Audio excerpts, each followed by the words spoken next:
नमस्कार बच्चों, कैसे हैं आप। हमारे देश में अनेक नदियां बहती हैं। उसमें से एक नदी हमारी राजधानी दिल्ली में से होकर गुजरती है। ज़रा सोचो कौन सी है वो नदी।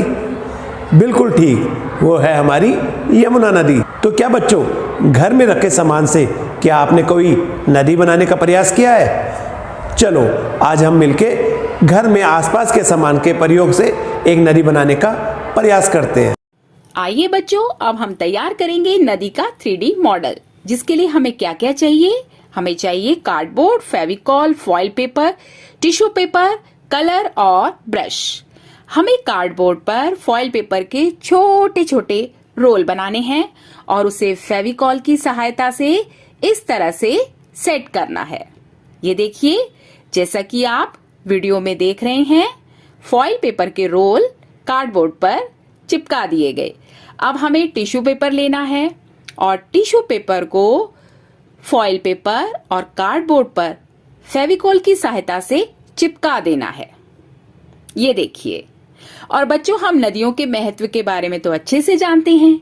नदियां जल का मुख्य स्रोत हैं।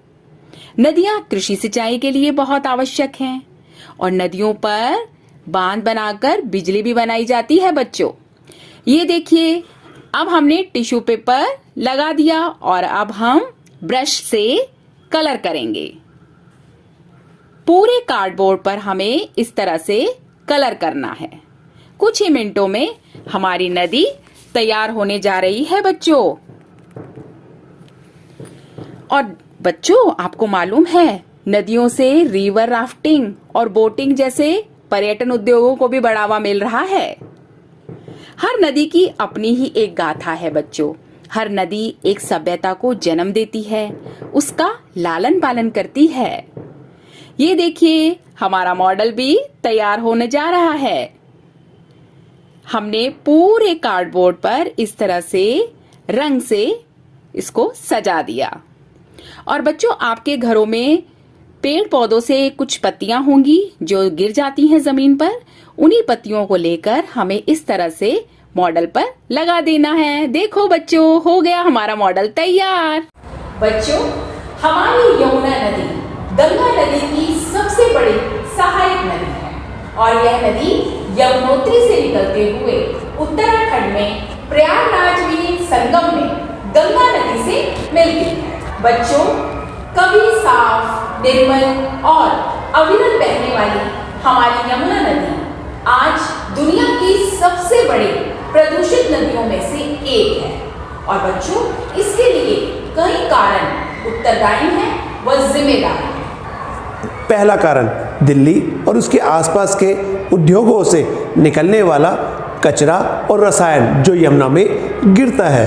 बच्चों, यमुना नदी के प्रदूषण का दूसरा कारण जिम्मेदार है प्लास्टिक का कचरा।